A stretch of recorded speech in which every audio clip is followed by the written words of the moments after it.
প্রশান্ত মহাসাগরের অনেক ভেতরে পৃথিবীর মূল স্রোত থেকে বহু দূরে এমন এক দ্বীপপুঞ্জ রয়েছে যা কাগজে কলমে নিউজিল্যান্ডের অংশ হলেও বাস্তবে সেখানে জীবন চলে একেবারে আলাদা নিয়মে।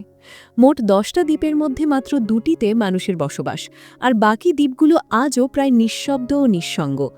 এখানকার সবচেয়ে অদ্ভুত বিষয় হল এই দ্বীপের সময়ও যেন আলাদাভাবে চলে। এমনকি ইতিহাসের নির্মম আঘাতে এখানে আর কোনো খাঁটি আদিবাসী রক্তধারা টিকে নেই। এই দ্বীপগুলির নাম চ্যাথাম আইল্যান্ডস, একটা এমন জায়গা যার অতীত এতটাই ভয়ঙ্কর যে ইতিহাস পড়লেই গা শিউরে ওঠে, অথচ বর্তমানের দৈনন্দিন জীবন এত শান্ত যে হয়তো কয়েকশো কিলোমিটারের মধ্যে আপনার প্রতিবেশী হবে একমাত্র পরিচিত মানুষ। এই দ্বীপে কি এমন ঘটেছিল যা পুরো জাতিকে ইতিহাস থেকে মুছে দিয়েছে? আজও কেন এই দ্বীপ ঘিরে এত রহস্য? এখানে বর্তমানে কারা বাস করে এবং এই ভয়ঙ্কর স্থানে তাদের জীবন কেমন কাটে, জানতে হলে ভিডিওটি সম্পূর্ণ দেখার অনুরোধ রইল। আর নতুন বন্ধুরা অবশ্যই পাশে থাকা সাবস্ক্রাইব লেখাটি প্রেস করে বেল আইকনের অল অপশন সিলেক্ট করুন। চ্যাথাম দ্বীপপুঞ্জ নিউজিল্যান্ডের মূল ভূখণ্ড থেকে প্রায় 800 কিলোমিটার পূর্বে প্রশান্ত মহাসাগরের গভীরে অবস্থিত। এই দ্বীপগুলিতে পৌঁছানোর একমাত্র উপায় ছোট লোকাল বিমান। ওয়েলিংটন বা ক্রাইস্টচার্চ থেকে উড়লে সময় লাগে প্রায় 2 ঘন্টা, যা নিউজিল্যান্ডের ভেতরে নেওয়া সবচেয়ে দীর্ঘ অভ্যন্তরীণ ফ্লাইটগুলির একটা।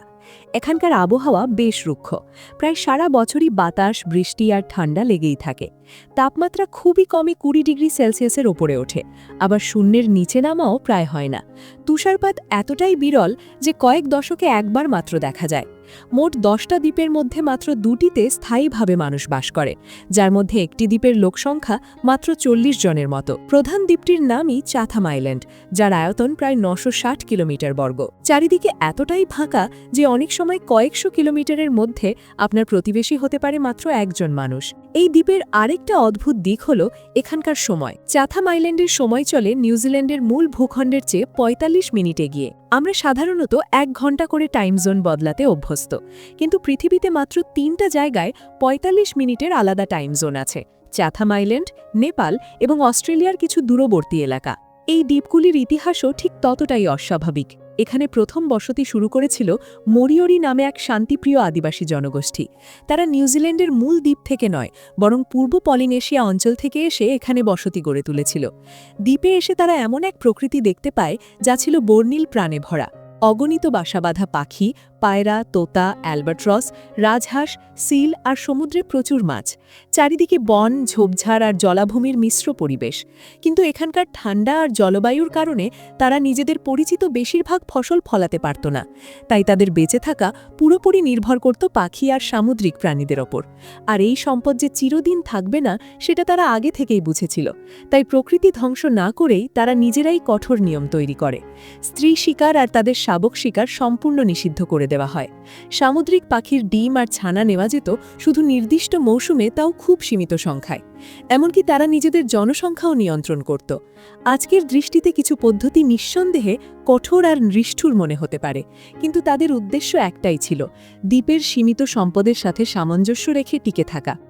এই চ্যাথাম আইল্যান্ডে বসবাসকারী মানুষগুলো সময়ের সাথে সাথে বদলে যেতে থাকে। মূল নিউজিল্যান্ডের মাওরি জনগোষ্ঠী থেকে তারা এতটাই আলাদা হয়ে যায় যে একসময় তাদের আলাদা একটা জাতি হিসেবে স্বীকৃতি দেওয়া হয়, যে জনগোষ্ঠীর নাম ছিল মরিওরি। একসময় তাদের প্রধান নেতা নুনুকু ওয়েনুয়া একটা কঠোর কিন্তু ঐতিহাসিক নির্দেশ দেন: আর কোনো যুদ্ধ নয়, আর কোনো নরখাদন নয়। এই নির্দেশের পর থেকেই মরিওরি সমাজ পুরোপুরি অহিংস হয়ে ওঠে। যে কোনো বিরোধ মেটানো হতো আলোচনা করে, অথবা প্রাণঘাতী নয় এমন লাঠি খেলার মাধ্যমে। এই হিংসা পরিহার করাই হয়ে ওঠে তাদের সমাজের মূল নীতি। এই শান্তিবাদী আদর্শের কারণেই মরিওরিদের মধ্যে কখনো গৃহযুদ্ধ হয়নি। টানা 24 প্রজন্ম ধরে তাদের 9টা গোত্র তুলনামূলক শান্তি আর ভারসাম্যের সাথে একসাথে বসবাস করেছিল। কিন্তু সম্পূর্ণ অহিংসতার ওপর দাঁড়িয়ে থাকা একটা সমাজ যে কতটা ভয়ঙ্কর পরীক্ষার মুখোমুখি হতে পারে তা তারা তখনও কল্পনাও করেনি। অষ্টাদশ শতকের শেষের দিকে পরিস্থিতি হঠাৎ বদলে যায়। 1791 সালে প্রথম ইউরোপীয়রা চ্যাথাম আইল্যান্ডে পৌঁছায়। তাদের পরে আসে তিমি শিকারী আর সিল শিকারীরা। এই বহিরাগতদের সঙ্গে আসে এমন সব রোগ যার সঙ্গে মরিওরিদের কোনো পরিচয় ছিল না। ফলে খুব অল্প সময়ের মধ্যেই দ্বীপের প্রায় প্রতি 8 জনের একজন এসব সংক্রমণে মারা যায়। কিন্তু এটাও ছিল কেবল শুরু। একই সময়ে নিউজিল্যান্ডের উত্তর দ্বীপে চলা মাস্কেট যুদ্ধের কারণে সেখানকার কিছু মাওরি গোত্র নিজেদের ভূমি হারিয়ে নতুন জায়গার খোঁজে বেরিয়ে পড়ে। সেই নতুন লক্ষ্য হিসেবেই তাদের নজর পড়ে চ্যাথাম আইল্যান্ডের দিকে। মাওরি যোদ্ধাদের উদ্দেশ্যই ছিল মরিওরিদের জমি দখল করা। 1835 সালে প্রায় 500 মাওরি যোদ্ধা প্রথম চ্যাথাম আইল্যান্ডে পৌঁছায়। দ্বীপে পা রেখে তারা ভয় দেখানোর জন্য কয়েকজন মরিওরিকে হত্যা করে। এরপর আরও যোদ্ধা আসে, হাতে বন্দুক, লাঠি আর কুড়াল। কিন্তু মরিওরিরা পাল্টা আক্রমণ করেনি। তাদের প্রবীণরা এক সভা বসান এবং সিদ্ধান্ত নেন যাই হোক তারা তাদের শান্তির আইনকে ভঙ্গ করবে না, তারা অস্ত্র ধরবে না।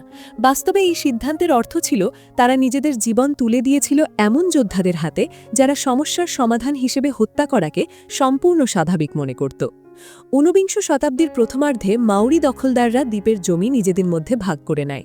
বহু মরিওরিকে নির্মমভাবে হত্যা করা হয় আর বাকিদের দাস বানানো হয়। ইতিহাসবিদরা এই ঘটনাকে যে নামে ডাকা উচিত সেটাই বলেন। এটি ছিল একটা জেনোসাইড বা গণহত্যা। মাওরিরা আসার সময় চ্যাথাম আইল্যান্ডে প্রায় 1600 জন মাওরি বাস করত।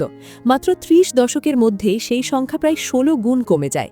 শেষ পর্যন্ত বেঁচে ছিল মাত্র 100 জনের মতো।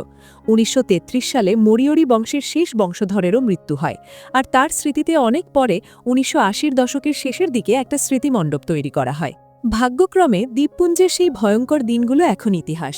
আজ চ্যাথাম আইল্যান্ডে প্রায় 800 জন মানুষ বাস করে। তাদের বেশিরভাগই মাওরি বসতি স্থাপকদের ও ইউরোপীয়দের বংশধর। মাত্র কয়েকজন মানুষ যাদের রক্তে মরিওরি বংশের মিশ্রণ আছে এবং নিজেদের মরিওরি বংশধর বলে পরিচয় দেন। তবে কোনো খাঁটি মরিওরি রক্তধারা আজ টিকে নেই। আপনি কি এমন নিঃসঙ্গ দ্বীপে থাকতে পারবেন, নাকি শহরের জীবনই আপনার বেশি পছন্দ? এই বিষয়টি নিয়ে আপনার মতামত আমাদের কমেন্ট বক্সে লিখে জানাতে পারেন। আজকের এই ভিডিওটি ভালো লাগলে একটা লাইক করতে পারেন, চ্যানেলটি সাবস্ক্রাইব করে রাখতে পারেন। তাহলে দেখা হচ্ছে পরবর্তী নতুন একটা এপিসোডে। ধন্যবাদ।